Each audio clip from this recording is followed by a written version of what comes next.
ಸರ್ಕಾರದ ವಿರುದ್ಧ ಸೆಡ್ಡು ಹೊಡೆದ ಸಾರಿಗೆ ಇಲಾಖೆಯ ನೌಕರರು ಇವತ್ತಿನಿಂದ ಸರ್ಕಾರದ ವಿರುದ್ಧ ಹೋರಾಟಕ್ಕಿಳಿದಿದ್ದಾರೆ. ಸಾರಿಗೆ ಇಲಾಖೆ ನೌಕರರು 26 ತಿಂಗಳ ಅರಿಯರ್ಸ್ ಕೊಡೋದಕ್ಕೆ ಸರ್ಕಾರ ಒಪ್ಪಿಗೆ ಕೊಟ್ಟಿದೆ. ಆದರೆ 38 ತಿಂಗಳ ಅರಿಯರ್ಸೇ ಬೇಕು ಅಂತ ಪಟ್ಟಿಡಿದಿದ್ದಾರೆ ನೌಕರರು. ಸರ್ಕಾರದ ಆದೇಶವನ್ನ ತಿರಸ್ಕರಿಸಿ ಇವತ್ತು ಬೆಂಗಳೂರು ಚಲೋ ನಡೆಸಲಿದ್ದಾರೆ.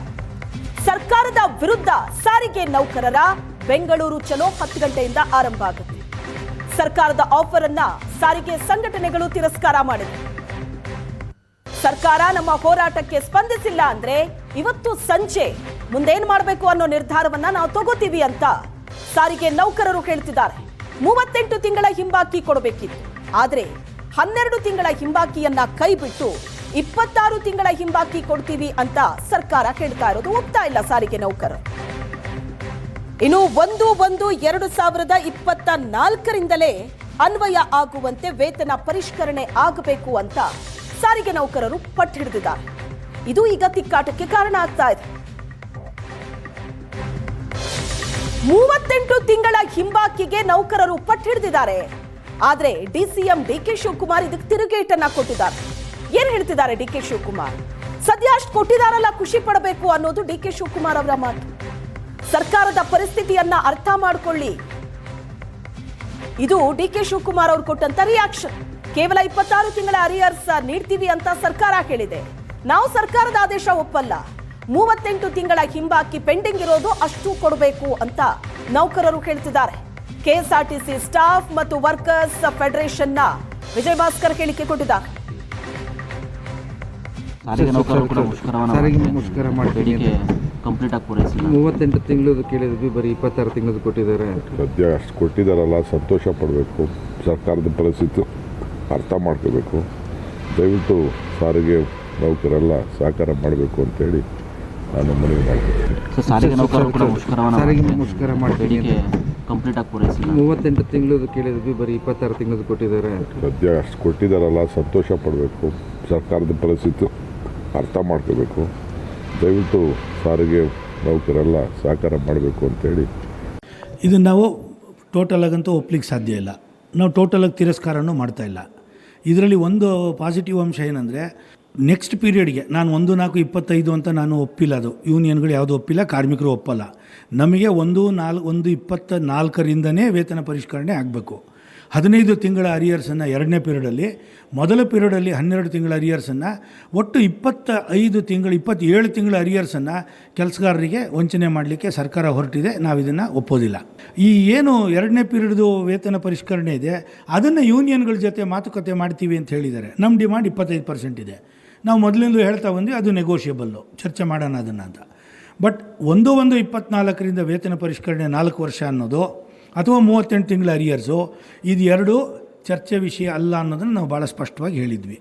ಅದರಿಂದ ಈಗ ಸರ್ಕಾರ ನಮ್ಮ ಬೆಂಗಳೂರು ಚಲೋ ಕಾರ್ಯಕ್ರಮಕ್ಕೆ ಒಂದು ಸ್ವಲ್ಪ ಜನಗಳಿಂದ ಇದು ಡಿಸ್ಕರೇಜ್ ಮಾಡೋದಕ್ಕೋಸ್ಕರ, ಈ ಕಾರ್ಯಕ್ರಮನ ಯಶಸ್ವಿ ಆಗುತ್ತೆ ಅನ್ನೋ ಕಾರಣಕ್ಕೋಸ್ಕರ ಈ ಥರದ್ದು ಏನೋ ಒಂದು ತರಾತುರಿಯಲ್ಲಿ ಒಂದು ಇದನ್ನು ಕೊಟ್ಟಿದ್ದಾರೆ. ನಾವು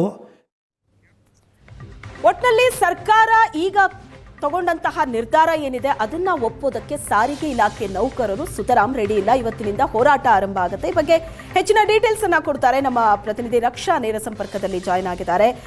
ರಕ್ಷಾ, ಈಗ ಸರ್ಕಾರ ಒಂದು ನಿರ್ಧಾರ ಮಾಡಿದೆ, 38 ತಿಂಗಳ ಅರಿಯರ್ಸ್ ಕೊಡಬೇಕಿತ್ತು, 26 ತಿಂಗಳು ಕೊಡ್ತೀವಿ ಅಂತ ಹೇಳಿದೆ. ಅದ್ರ ಮಧ್ಯೆ ಡಿಕೆ ಶಿವಕುಮಾರ್ ಅಷ್ಟಾದ್ರೂ ಸಿಗ್ತಾ ಇದೆಯಲ್ಲ ಸರ್ಕಾರದ ಪರಿಸ್ಥಿತಿ ಅರ್ಥ ಮಾಡ್ಕೋಬೇಕು ಅಂತ. ಬಟ್ ನೌಕರರು ಕೇಳ್ತಾ ಇರೋದು, ನಮ್ಮ ಪರಿಸ್ಥಿತಿನೂ ಅರ್ಥ ಮಾಡ್ಕೋಬೇಕು. 38 ತಿಂಗಳ ಅರಿಯರ್ಸ್ ಬಾಕಿ ಉಳಿಸ್ಕೊಂಡಿದ್ದೀರಿ, ವೇತನ ಪರಿಷ್ಕರಣೆ ಆಗಿಲ್ಲ, ನಮಗೆ ಜೀವನ ನಡೆಸೋದು ಕಷ್ಟ ಆಗ್ತಾ ಇದೆ ಅಂತ. ನೌಕರರ ಕಷ್ಟ ಸರ್ಕಾರನೂ ಅರ್ಥ ಮಾಡ್ಕೋಬೇಕಲ್ವಾ?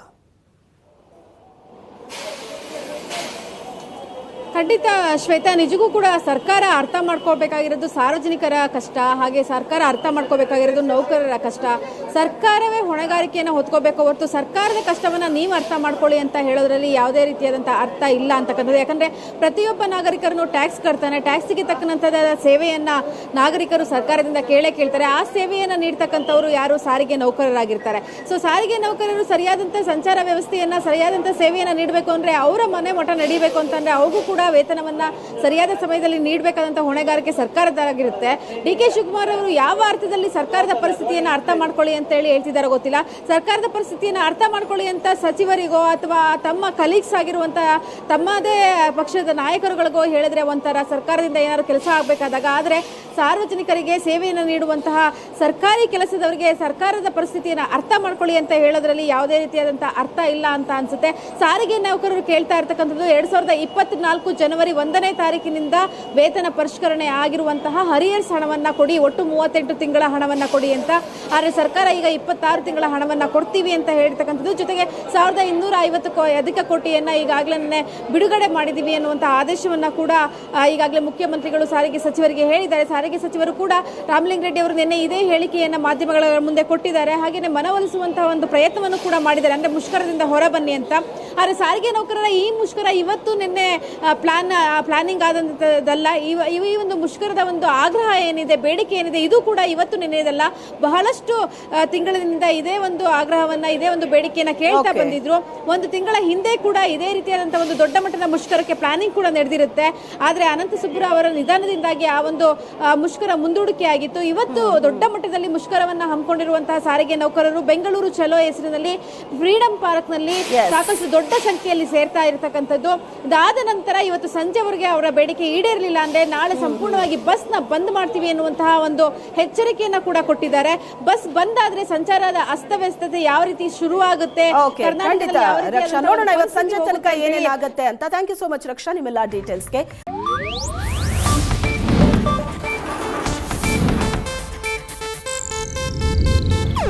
ಇದು ಏಷ್ಯಾನೆಟ್ ನ್ಯೂಸ್ ನೆಟ್ವರ್ಕ್ ಪ್ರಸ್ತುತಿ.